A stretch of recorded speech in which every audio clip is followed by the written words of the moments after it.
agreements.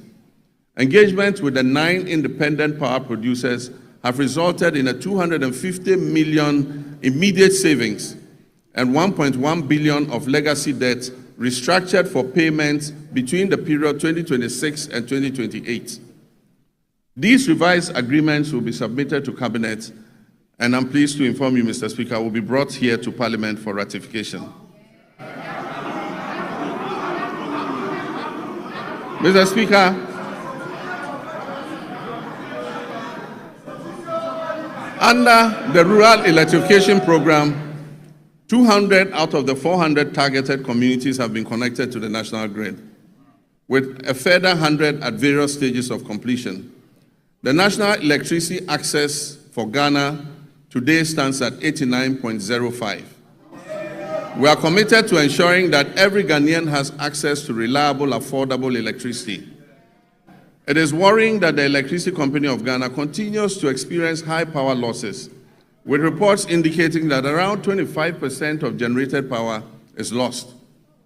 To address this phenomenon and anchor the gains we have made, adopting private sector participation, particularly in billing and collection, is the most effective way to significantly reduce these losses.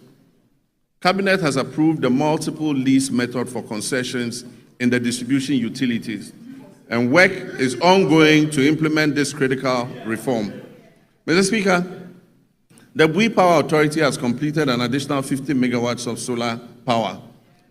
In the distributed solar sector, 30 megawatts was achieved through rooftop installations, bringing our total installed capacity to 250 megawatts of solar, and this represents 5% of renewable energy in our entire generation mix. A few months ago, I broke ground for a 200 megawatt solar power project at the Dawa Industrial Zone, with the first 100 megawatts scheduled for completion in December 2026. The Ministry of Energy and Green Transitions is constructing 35 mini-grids to serve 47 islands and lakeside communities in the Oti, Savannah, and Bono East regions. The ministry will also supply 12,000 new smart net meters from the end of the first quarter of this year, 2026. And under the off-grid solar home system for public institutions, delivery of materials for the first phase of 350 systems has commenced. It means that public institutions are going to be fitted with solar to reduce their power consumption. Mr. Speaker, as part of the last mile electrification effort to achieve 99.98% universal access by 2030, the ministry has mainstreamed mini-grids into the National Electrification Scheme. Consequently, a feasibility study for the Afram Plains North District was completed for 100 communities to receive solar power, bringing the total number of islands and lakeside communities in the Afram Plains North and South to 150 that are ready for mini-grid solar electrification. I'm pleased to announce that the African Development Bank has committed to providing $100 million to fund the construction of renewable energy-based mini-grids for these communities. Mr. Speaker, we've signed a memorandum of understanding with the Jubilee and Tenfield partners to commit another $2 billion to additional investment in the Jubilee field. This will include drilling up to 20 new wells, the first wells being drilled in more than 9 years. Mr. Speaker, there's a second memorandum of intent with the OCTP partners, that's ENI and Vitol, to commit 1.5 billion of additional investment in the OCTP field in the Cape 3 Points Block 4 contract area, among others. This agreement will significantly increase Ghana's oil and gas production, thereby enhancing energy security, domestic demand, and infrastructure development. Mr. Speaker, we're on course to revitalize the Ghana Cylinder Manufacturing Company through a strategic partnership with the National Petroleum Authority, Ghana Gas, and the Ghana Commercial Bank. This will boost production, ensure a steady supply of safe LPG cylinders, and strengthen local manufacturing. Mr. Speaker, I'm also pleased to announce to you that Tema Oil Refinery is back.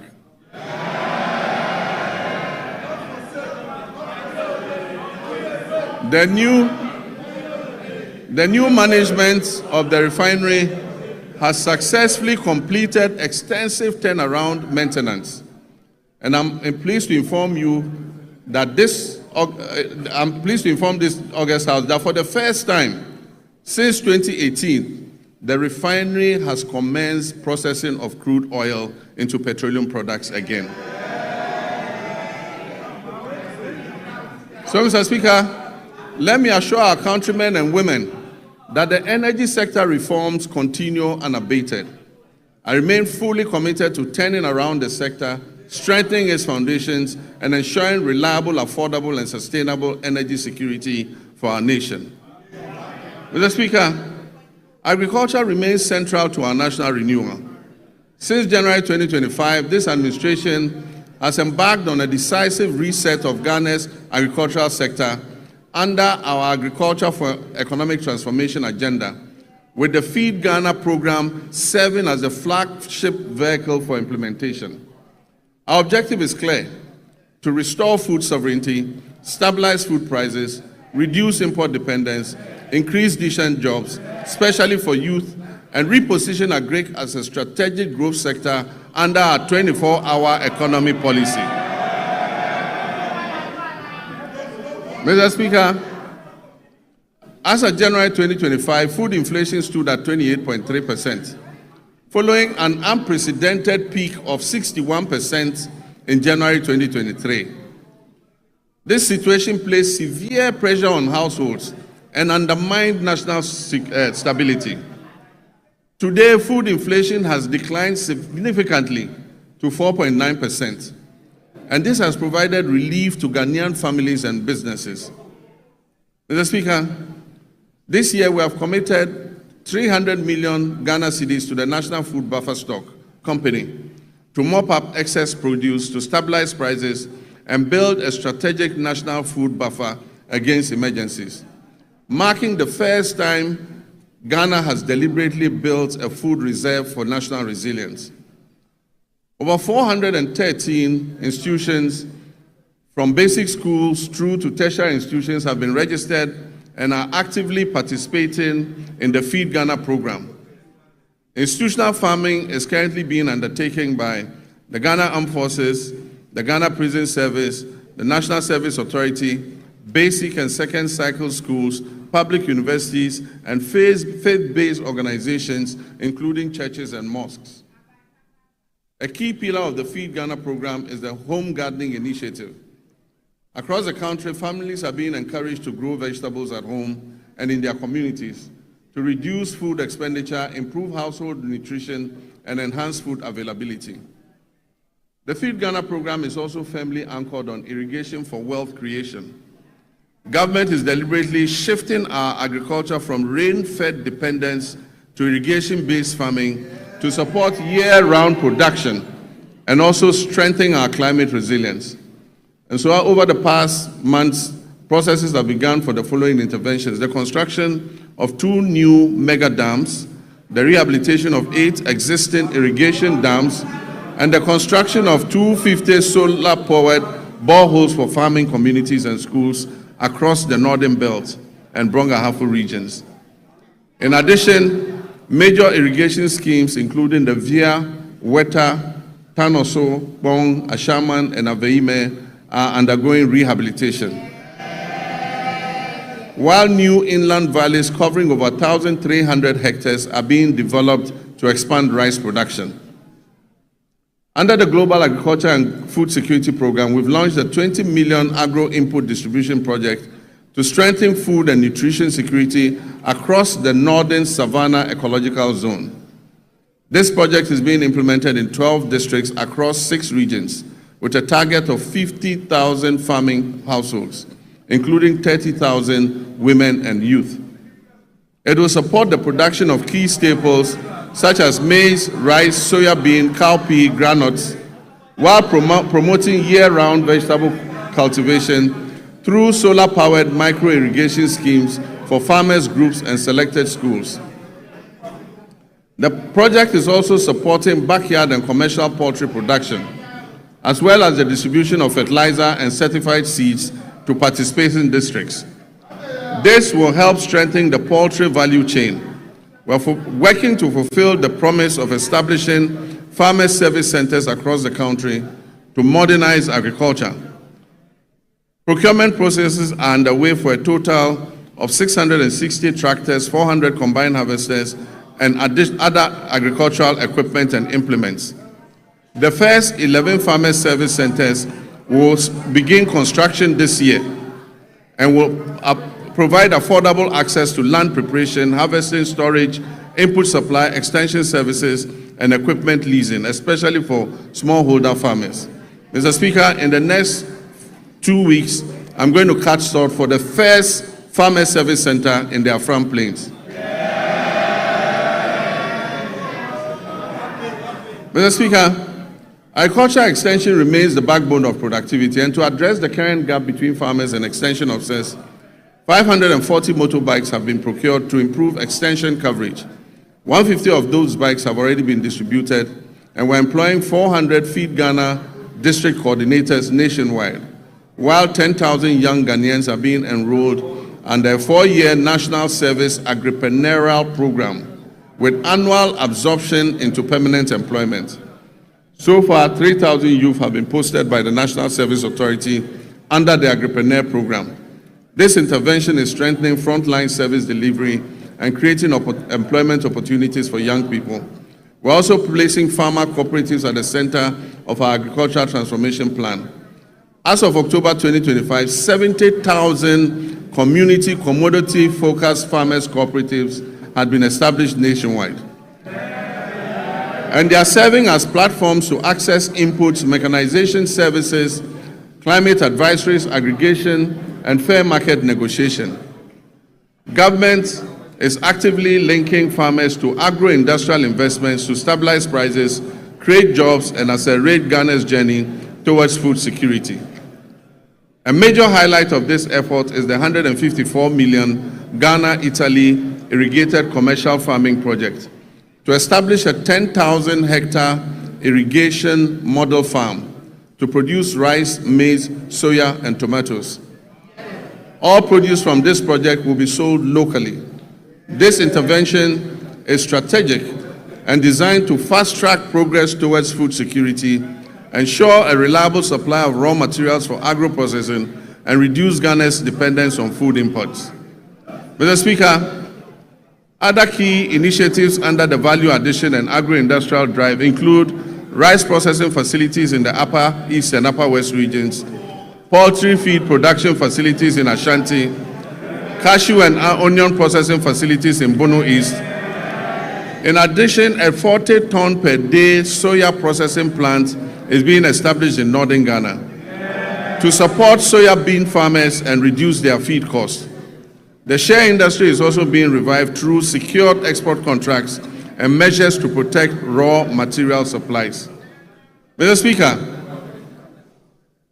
to reduce Ghana's 300 to 400 million annual poultry import bill, Ghana has launched a comprehensive poultry farm-to-table project. These comprise 50 anchor or commercial farmers producing 4 million birds, 500 SMEs producing 3 million birds, and a small-scale Nkokon Kitinkiti backyard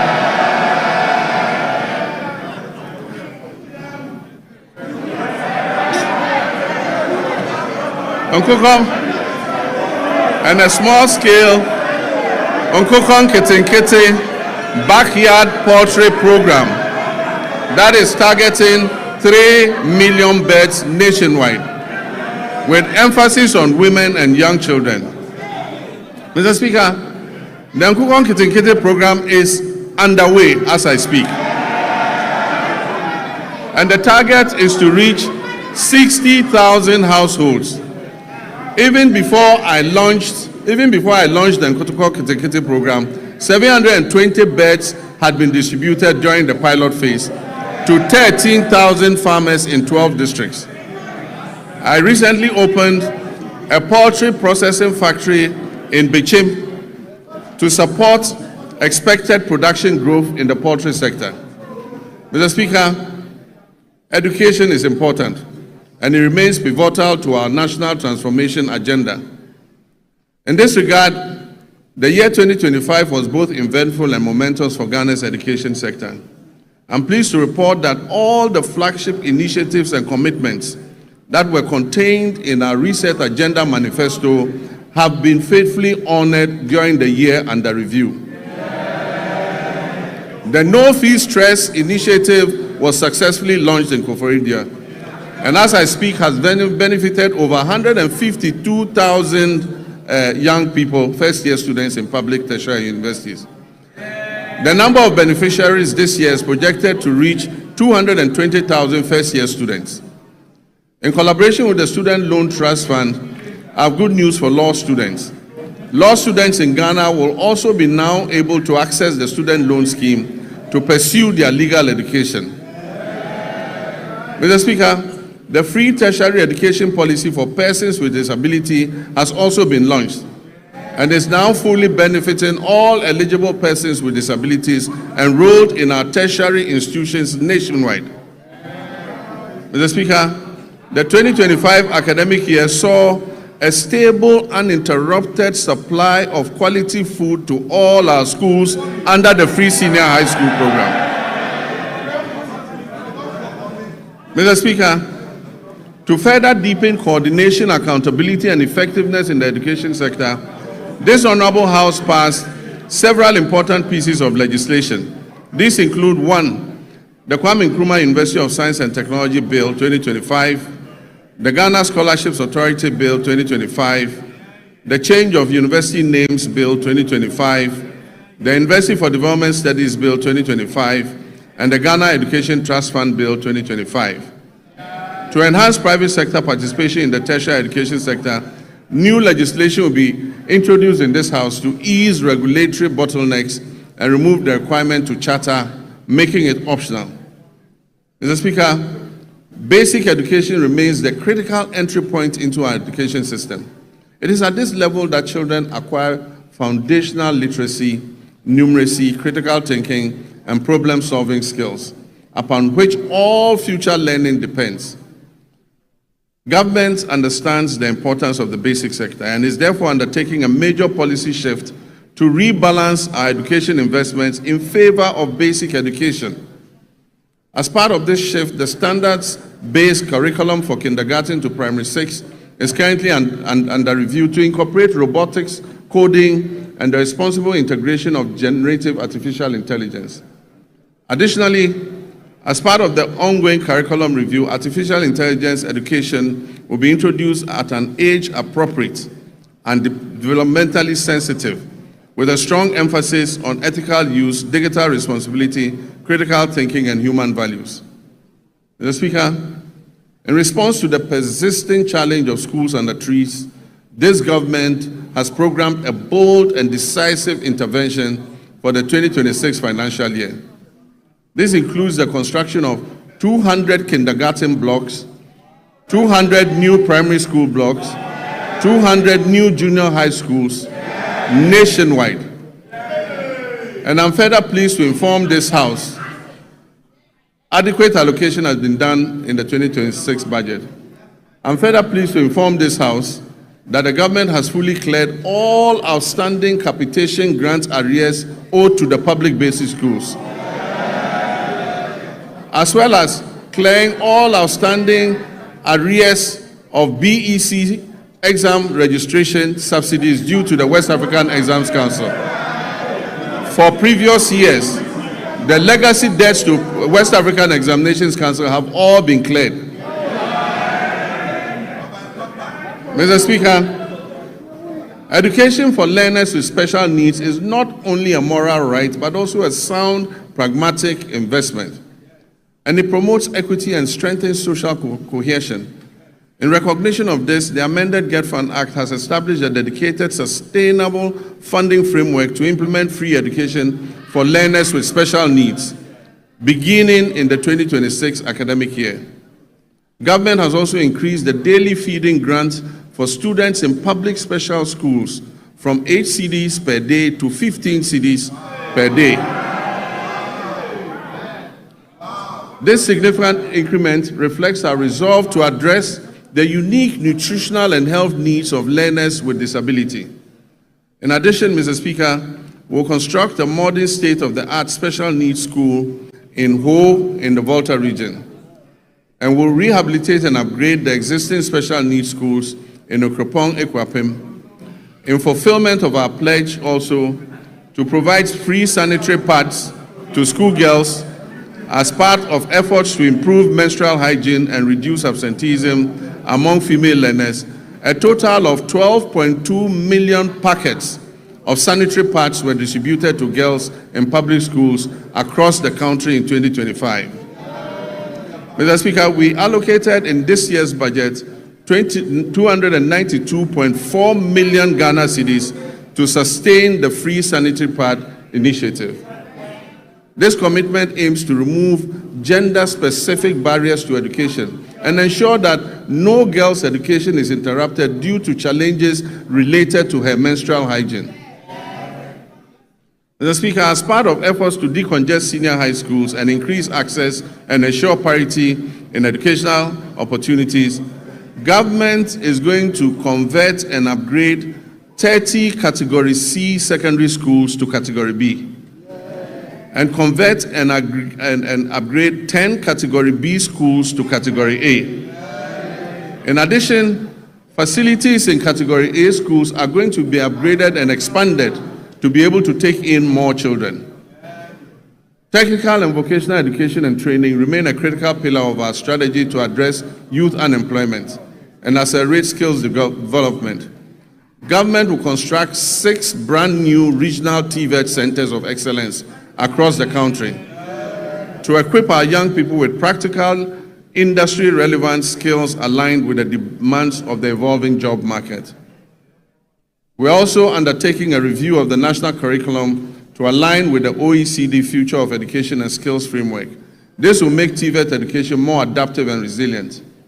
Mr. Speaker, to expand access to higher education and support balanced regional growth and meet the rising demand for quality tertiary education, we've entered international partnerships to establish 2 new public universities, one in Kentapo in the Bono East region, another in Jasikan in the OT region. I'm happy to announce also that a grant has been sourced from China to establish a new public university in Damango in the Savannah region. Mr. Speaker, technical universities play a critical role in closing the skills gap and reducing youth unemployment by delivering high-quality, industry-aligned and practice-oriented training within a broader policy framework that stimulates labor demand. In this regard, government is going to establish 3 new technical universities to strengthen skills development, enhance innovation, and support national industrialization efforts. Mr. Speaker, the Teachers Housing Initiative is a joint effort involving District Assemblies, Common Fund, Get Fund, NAT, and JESOPs. And the aim is to build 50,000 housing units for teachers. This initiative